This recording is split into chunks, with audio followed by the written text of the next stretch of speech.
Assalamualaikum warahmatullahi wabarakatuh. Saya Muhammad Wildan dari Prodi Pendidikan Ekonomi. Di sini saya ingin menuntaskan tugas UAS saya dari mata kuliah dasar-dasar pendidikan. Di sini ada 4 pertanyaan. Dan pertanyaan pertama yaitu jelaskan alat-alat pendidikan. Alat-alat pendidikan positif dan negatif. Yang pertama positif, yaitu digunakan untuk agar anak mengajarkan sesuatu yang baik. Misalnya contoh yang baik pembiasan, perintah pujian, ganjaran. Yang negatif, jika tujuannya menjaga supaya anak didik jangan mengerjakan sesuatu yang buruk, misalnya larangan, celaan, ataupun peringatan. Yang kedua, alat pendidikan preventif dan korektif. Preventif jika maksudnya mencegah anak sebelum berbuat sesuatu yang tidak baik. Yang B, korektif jika maksudnya memperbaiki karena anak telah melanggar ketertiban atau perbuatan sesuatu yang buruk. Yang kedua, jelaskan bagaimanakah kondisi lingkungan dan lembaga pendidikan yang kondusif menurut saya. Yang pertama, adanya interaksi ngajar-mengajar antara murid dan guru ya. Yang kedua, kelas yang nyaman.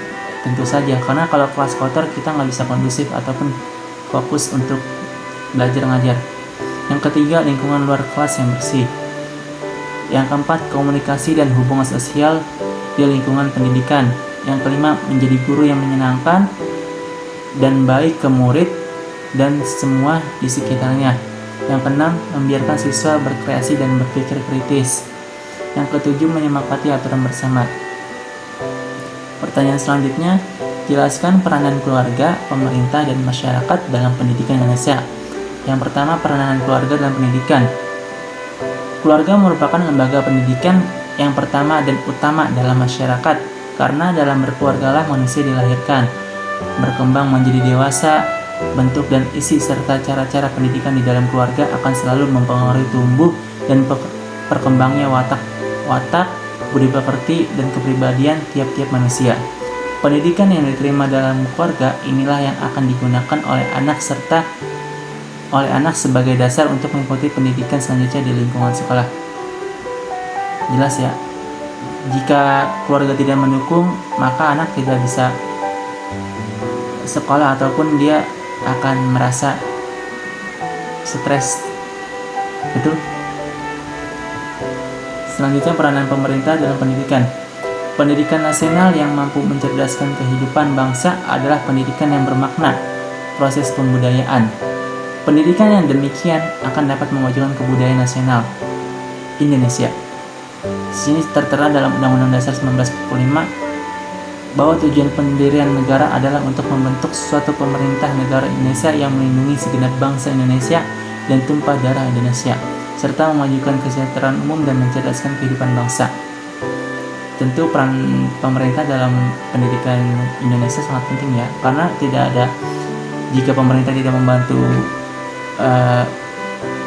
pendidikan, maka banyak sekali kekurangan ya. Contohnya kayak orang miskin yang kekurangan biaya untuk sekolah.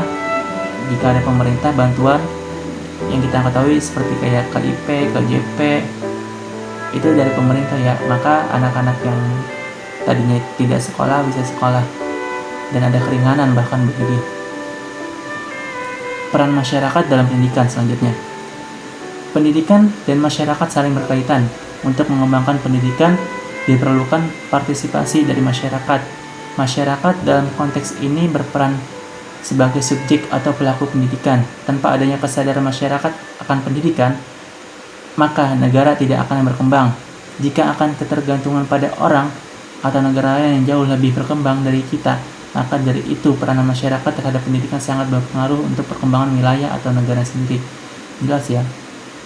Sini kita sudah belajar di sekolah tentang ilmu, maka kita akan mempraktekannya di masyarakat dari yang kita pelajarkan.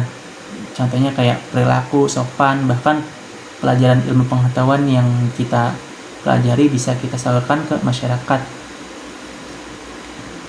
Yang keempat, pertanyaan terakhir, menurut saudara bagaimanakah hubungan timbal balik antar lingkungan pendidikan Indonesia? Di sini hubungan timbal balik antara lingkungan dengan pendidikan. karena lingkungan pendidikan dapat membantu peserta didik dalam interaksi dengan berbagai lingkungannya sekitar, utamanya berbagai sumber daya pendidikan yang tersedia, agar dapat mencapai tujuan pendidikan yang optimal. Sebab bagaimanapun bila berbicara tentang lembaga pendidikan sebagai wadah berlangsungnya pendidikan, maka tentunya akan menyangkut masalah lingkungan, di mana pendidikan tersebut dilaksanakan antara lingkungan yang satu dengan lingkungan yang lainnya tidak dapat berdiri sendiri. Jelas. Karena di sini lingkungan menjadi patokan ya bagi pendidikan, kayak lingkungan yang kurang baik maka dari pengaruh pendidikannya juga kurang baik. Lingkungan yang baik maka pendidikannya juga akan baik. Begitu kira-kira. Terima kasih. Mohon maaf jika ada kesalahan kata atau kekurangan dari saya. Assalamualaikum warahmatullahi wabarakatuh.